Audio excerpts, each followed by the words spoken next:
Hello दोस्तों, welcome to steno study. ये dictation 80 word पर मिनट की रहेगी। इसका पीडीएफ आप टेलीग्राम से डाउनलोड कर सकते हैं। ठीक है, डिक्टेशन स्टार्ट होगी 5 सेकंड बाद। स्टार्ट। सभापति महोदय, ये शब्द मेरे नहीं हैं बल्कि राष्ट्रपिता के हैं। जो लोग आज सरकार में बैठे हुए हैं, क्या वे अपने दिल में सोचेंगे कि यह देशद्रोह शब्द बालकों को अंग्रेजी पढ़ाने के लिए राष्ट्रपिता का कहा हुआ है। आज 54 वर्ष देश को स्वतंत्र हुए हो गए हैं, लेकिन राष्ट्रपिता की इस बात पर आज तक ध्यान नहीं दिया गया है। अंग्रेजी भाषा को पढ़ाना क्यों बंद नहीं किया गया और उसको दैनिक कार्यों में क्यों प्रयोग में लाया जाता है।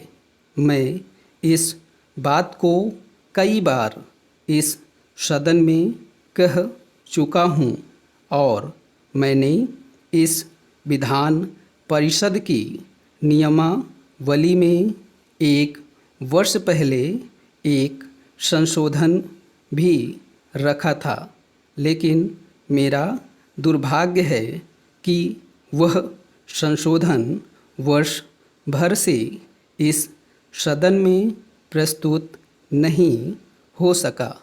मेरी अपनी राय है कि कम से कम दैनिक कार्यों के लिए यदि सरकार अंग्रेजी भाषा पर बंधन लगा दे तो बहुत अच्छा हो और जो यह अनुशासनहीनता है वह भी समाप्त हो जाए।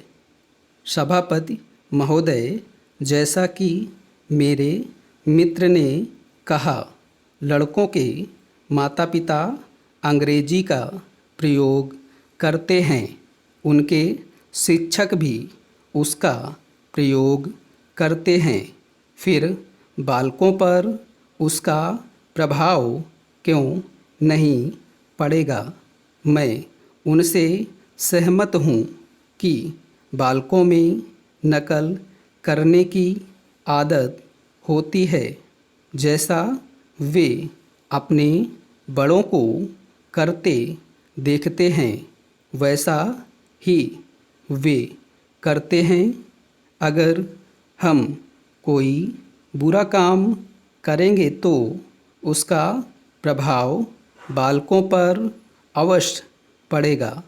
आप देखेंगे कि जिस मनोवृत्ति के माता पिता और शिक्षक होते हैं, उसी प्रकार के बालक भी होते हैं।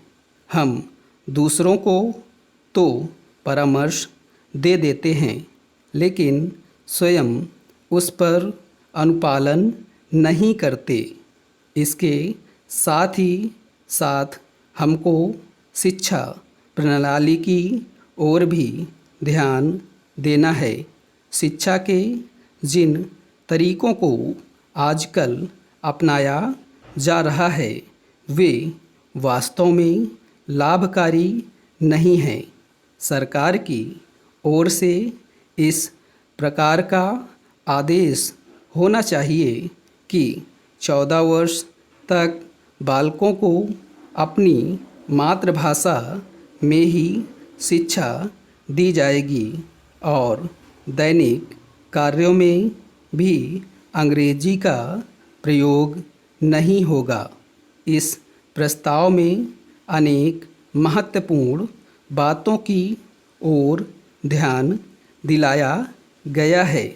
मैं समझता हूँ कि जब मंत्री महोदय इसका उत्तर देंगे तो कह देंगे कि हम बहुत सी बातों पर कार्यान्वयन कर रहे हैं, लेकिन मैं समझता हूँ कि उन पर कोई कार्यान्वयन नहीं हो रहा है।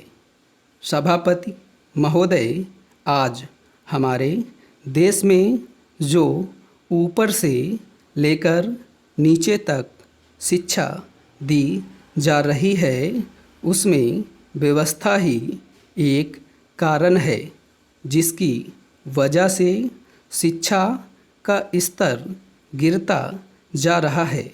मेरा अपना विचार है कि जो शिक्षा प्रणाली है और जिस रूप में शिक्षा दी जा रही है, वही अनुशासनहीनता का भी कारण है।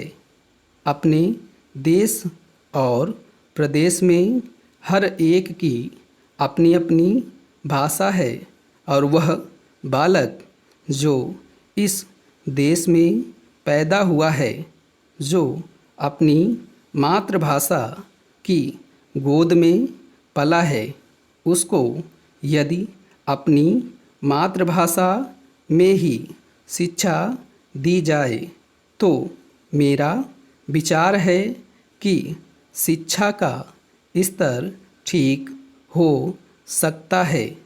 जो सबसे बड़ी भूल और कमी सरकार के द्वारा दी जाने वाली शिक्षा के संबंध में हो रही है, वह यह है कि बालक की मातृभाषा में शिक्षा न देकर उसको उस भाषा में शिक्षा देने की व्यवस्था की गई है, जो हमारे देश या प्रदेश की भाषा कभी रही ही नहीं।